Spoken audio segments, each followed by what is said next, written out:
morning po sa inyong lahat mga kasanino at maraming salamat po sa mahal na Panginoon sa paggabay niya po sa atin sa araw-araw.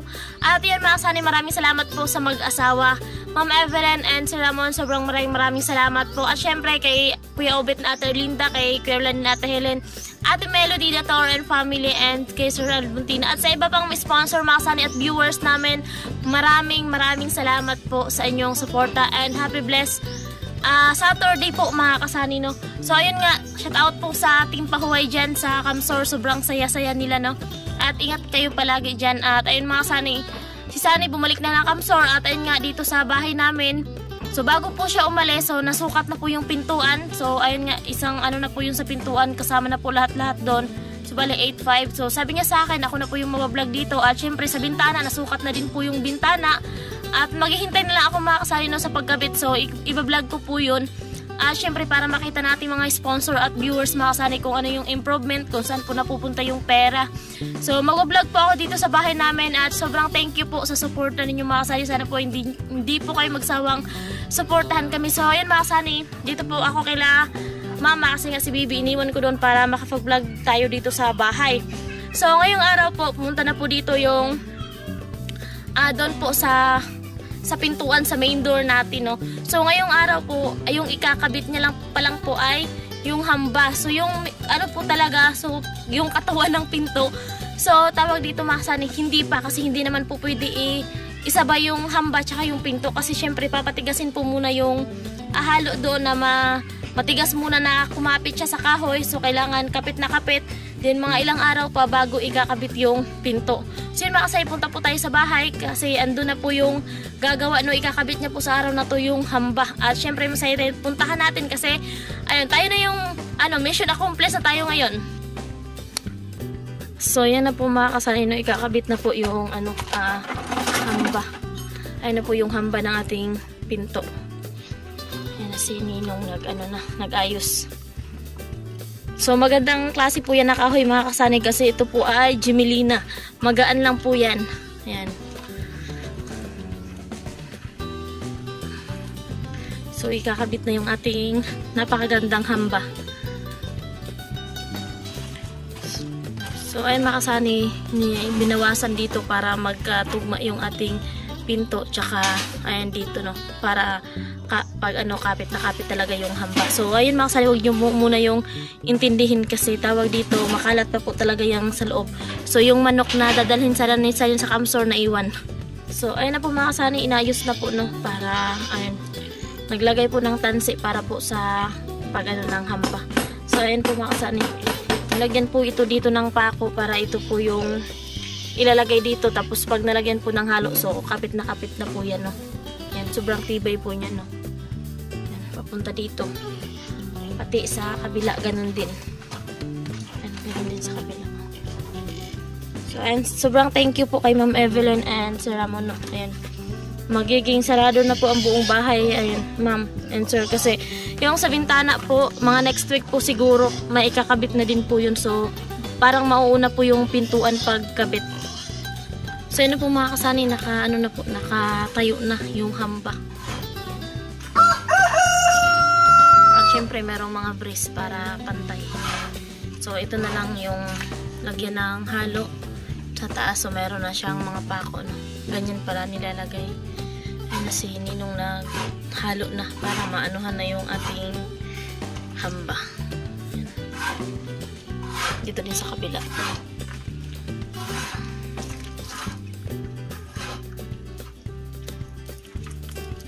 Ayan mga kasay, simula na siya yung daan ni maglagay. Ano Ninong, solo flight? Walang helper. Mano-mano. Ayan, nilagyan ng tubig para paglagay ng halo. Kapit.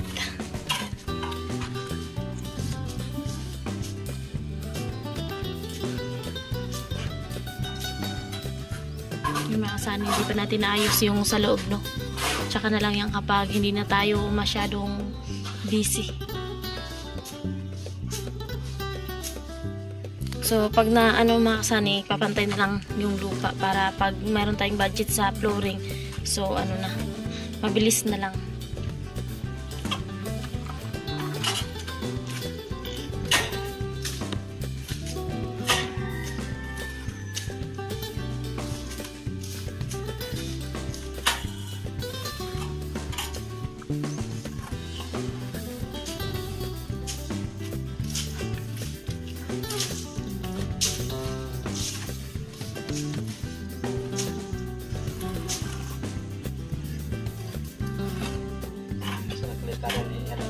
So yun mga kasani, maulan na naman dito, no? At punta tayo dun sa bahay.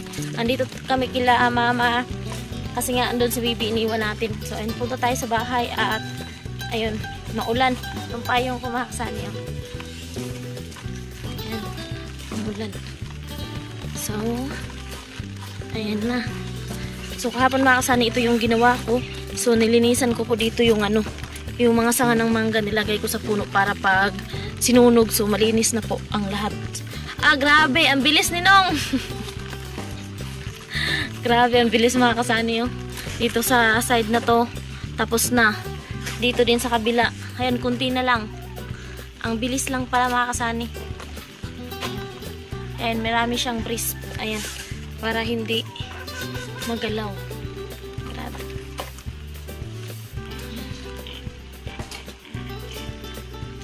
Ang bilis lang mga kasani. Ilang oras pa lang, no. So nalagyan na ng halo.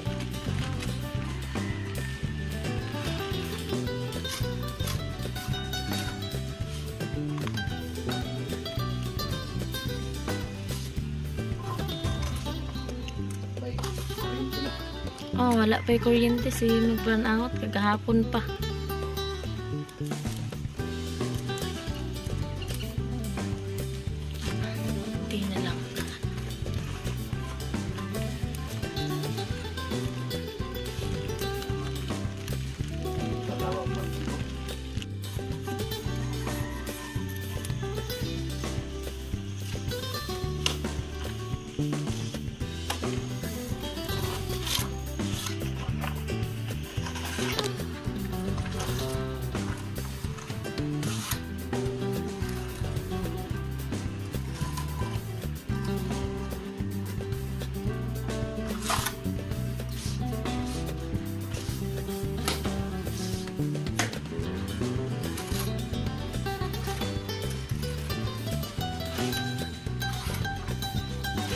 So yun mga kasani, umuulan na naman dito.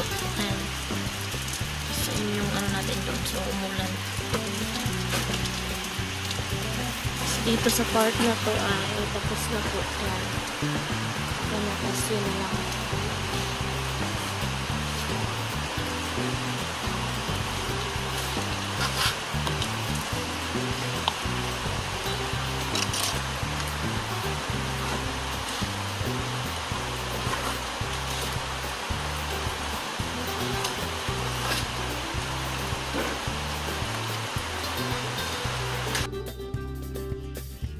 Yan mga kasani, tapos na po na ikabit yung ating hamba. So ayan na po.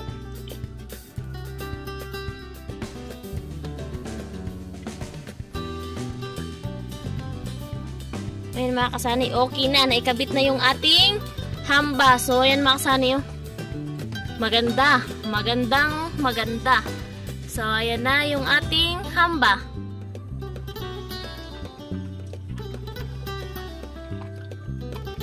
So ayan na po mga kasani, yung ating pintuan. Naikabit na po yung hamba mga kasani.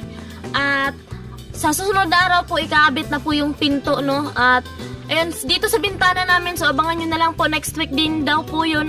Maikabit na rin daw po nila yung ating bintana. So abangan nyo na lang po sa mga kaganapan ng aking vlog. Ayan.